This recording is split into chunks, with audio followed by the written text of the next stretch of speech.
Today we're going to be talking about Spider-Man 3, and I must admit, I was never a fan of this one. I didn't like it at all when I watched it. I just thought there was just too many things wrong with it. But recently, after watching it again for the purposes of this video, I did marginally enjoy it a little bit more than I did the first time watching it, but I do still think it is just riddled with problems. I still like to find a few positives in the movie, even if overall I'm not quite a fan. So the first positive I want to say about Spider-Man 3 is that I think it is the most visually attractive out of all the three movies. The scenes in this movie are absolutely beautiful, and I'm not only talking about the action scenes, I'm talking about the quieter scenes. There's a scene where Peter Parker and Mary Jane are at a restaurant, and it is just lit beautifully. The CGI is probably the best it's ever been in this movie, but the CGI on Sandman, when all the sand is forming and forming his body, that is done to perfection. To this day, it still stands up. But unfortunately, the movie as a whole, for me, just doesn't work. There's just too much going on. It wants to be an emotional epic, it wants to be funny, it wants to be dark and tragic, all at the same time. And it just doesn't work for me. Now, first of all, let's start with the title sequence of Spider-Man 3. It's fine, but compared to Spider-Man 2's Alex Ross paintings, it's a downgrade. Another thing I found hard to accept in this movie is that the symbiote that arrives in some kind of meteor crash lands right beside Peter Parker and Mary Jane whilst they are just chilling out in the park. Out of all the places the meteor could have landed in the entire world, it landed right there. And I think this is just lazy writing at its peak. Another thing that I really don't like about this movie is the fact that Flint Marko is retconned into being Uncle Ben's killer. And I really don't like this. I think it takes away the emotional core of the first movie. That story was a closed book. We dealt with that. And now we have to deal with it again. And it just kind of makes the first movie redundant. And I really didn't like it. But I will say this. Casting Thomas Hayden Church as Sandman is, in my opinion, just perfect casting. When he puts on that t-shirt, he looks exactly like the Sandman from the comics. I also feel like they struggled with Aunt May in this movie. Like they just didn't know what to do with her. They felt like they needed her in there, but they didn't quite know what to do with her. So they give her this boring story at one point in the movie, which I just feel could be cut out of the movie and it wouldn't make a difference. She tells a story about when she was younger and herself and Uncle Ben swam out to this island and he proposed, and man, it's just so boring. I feel like the film just stops right there. Like it stopped to read as a bedtime story. It was a beautiful day and he said, let's swim to the island. And at the island... So let's say something good about this movie. The opening fight sequence between Peter and the New Goblin is genuinely great. It's fast, it's chaotic, it's fun, but I did have to laugh at the part where Peter drops the wedding ring that has just been given to him by Aunt May. And that ring must have been falling for at least 15 seconds before he actually swings back round and catches it in mid-air. But that's just a nitpick. Another part of the movie I found a little bit unbelievable was the fact that Flint Marko runs into a high-tech particle physics experiment guarded by a fence. But like I said before, the transformation scene is just incredible. Now, in this movie, I found James Franco's performance a little cheesy. So after having the mid-air battle and Peter clotheslines Harry down a back alley and he knocks himself out, Harry eventually wakes up with amnesia and he becomes this grinning, happy sitcom character. And it's just bizarre. And believe me, I know I sound like a big negative ninny, but I really don't like the way that James Franco carries on through the rest of this movie with that stupid grin on his face. It just...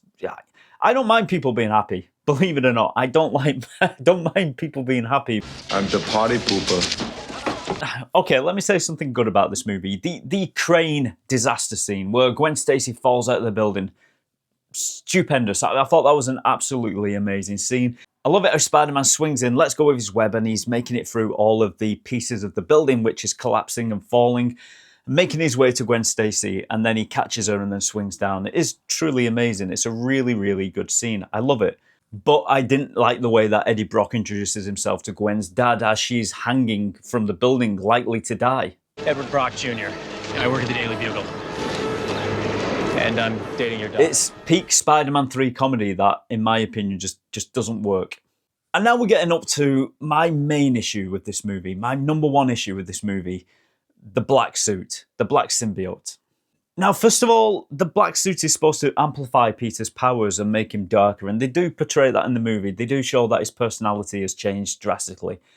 But the film tries to show us that the symbiote has made Spider-Man more powerful in some very strange ways.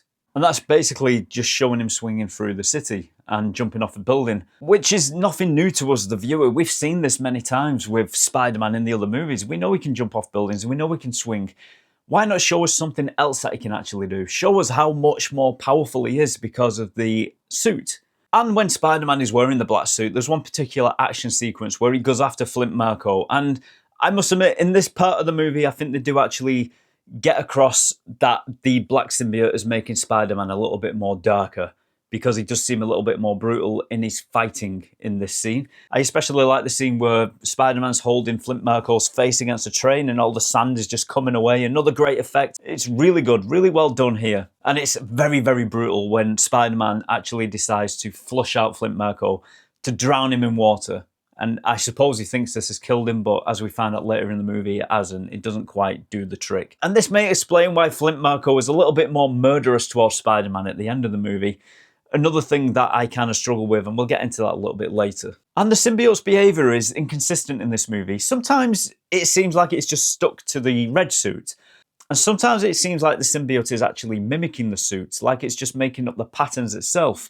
Because when Peter Parker is in the church tower and he's pulling out the symbiote, he's not pulling out the suit, he's actually pulling out the goo and he's ripping it off. Because when it does finally come off, he's actually naked underneath.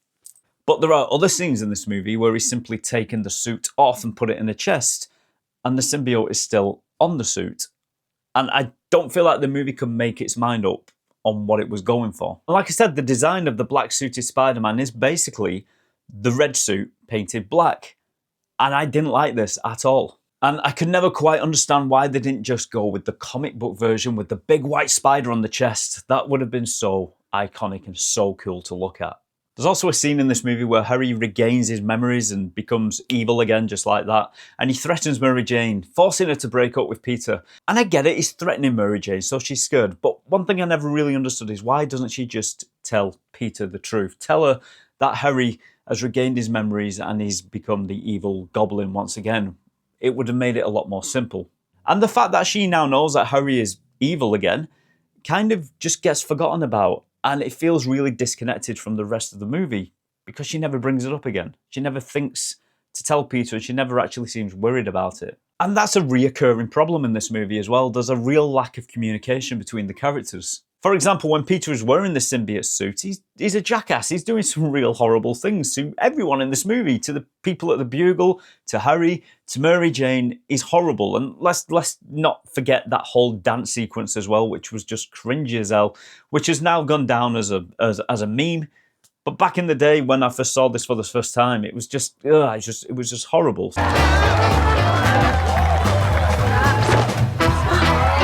But when he actually gets the suit off him and he becomes himself again, he never explains that he had this alien suit on him that was changing his personality. And it would have probably made it a lot better, but he doesn't because the people in this movie don't communicate. And here's the second problem I have with the symbiote suit.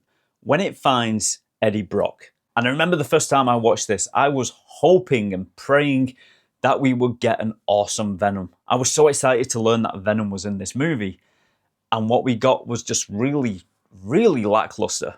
And like I said before, just how Spider-Man didn't look like the comic book version with the big white spider on his chest, Venom also didn't look like his comic book counterpart, which I think everyone wanted to see in this movie. Instead, we got something that basically looked like Spider-Man again, but with different features on the face, in my opinion.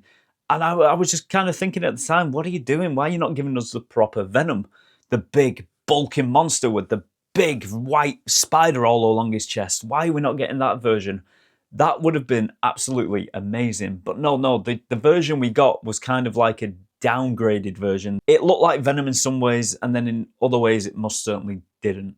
And I love it how Venom just so happened in the whole city, he just so happened to come across Sandman. And they team up together. I love it how they just kind of bumped into each other. That's what I meant before by lazy writing. It's just all over this movie. Now, as we know, at the end of this movie, Harry Osborn changes his tune and he becomes the good guy again, just out of nowhere. And this is done by Harry Osborn's butler telling Harry that his father was in fact the Green Goblin and he died because of his own glider slamming into him. And I always found this a little bit ridiculous. How on earth could the butler have known those details? I mean, okay, don't get me wrong, the butler could have indeed seen Norman Osborn doing strange things around the mansion or wherever they lived.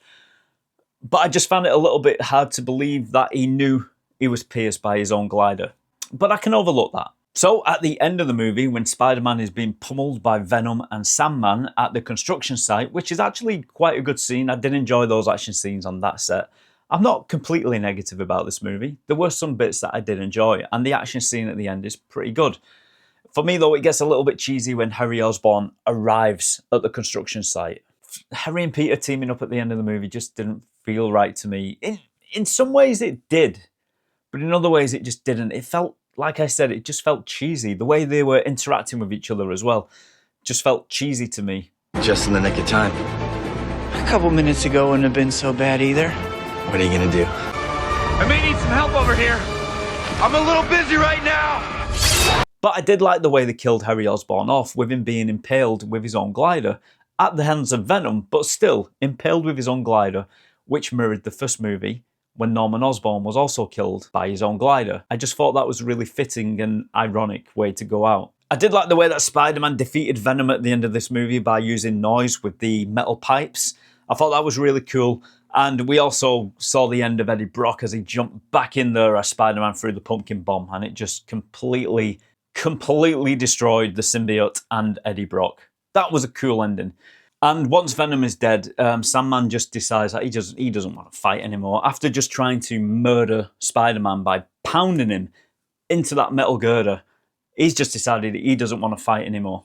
And I just found that a little bit odd. And Sandman explains himself to Spider-Man how he didn't actually shoot Uncle Ben on purpose. It was an accident, and then he kind of floats away on the breeze, which is a nice scene, but I just hate how they retconned Uncle Ben's death. I don't think they should have done that. That's my biggest problem with this, as well as the symbiote suit, as well as how Venom looked and how Spider-Man looked. That is one of my big gripes with this movie. They should not have messed with Uncle Ben's death. They should have left it how it is. Especially when you consider in the first movie, the guy that Spider-Man was after, who he believed killed Uncle Ben, fell from a window and died. They should have just left it be. For me, on the whole, I think Spider-Man 3 is about 70% a bad movie with 30% of good ideas mixed in. And that's why, for me, I just didn't gel with it. For me, it feels like a superhero movie that feels like 3 separate movies fighting for control at the same time. For me, personally, I think it would have been better if in Spider-Man 3 they just introduced Sandman and tied up the Harry Osborn storyline as well. That way it wouldn't have felt too crowded, and it would probably have been a more enjoyable movie. Give more screen time to Sandman. Give more screen time to the Goblin. I think that would have been a great idea. And then maybe in Spider-Man 4, just give us one villain, and that one villain should have been Venom. Also with the black-suited Spider-Man storyline as well, without the comedy. But that one villain should have been Venom, because Venom is a massive part of the Spider-Man universe and he deserved his own movie to fight Spider-Man in. It should have just been those two going up against each other. I think it would have been a lot better that way, and I think we would have got a better movie than what we got with Spider-Man 3. I apologise if I've been a little bit negative about this movie. I realise that some people out there may absolutely adore this movie. I've got a friend at work who absolutely loves this movie, and he cannot understand what I dislike about it and why I dislike it so much. But there we go. I have tried to say a few good things about this movie as well, because it's not all bad. And I must admit, it was better rewatching it this time around than it was the first time. But there are still the things I mentioned, I still can't get over them when I'm watching it. That's just me. Maybe you like Spider-Man 3. Let me know in the comment section what you actually think of this movie. Whether you think it's got better in time, or whether you think it is still slightly a turkey like I do. Until next time, guys, I'll see you soon. Bye-bye.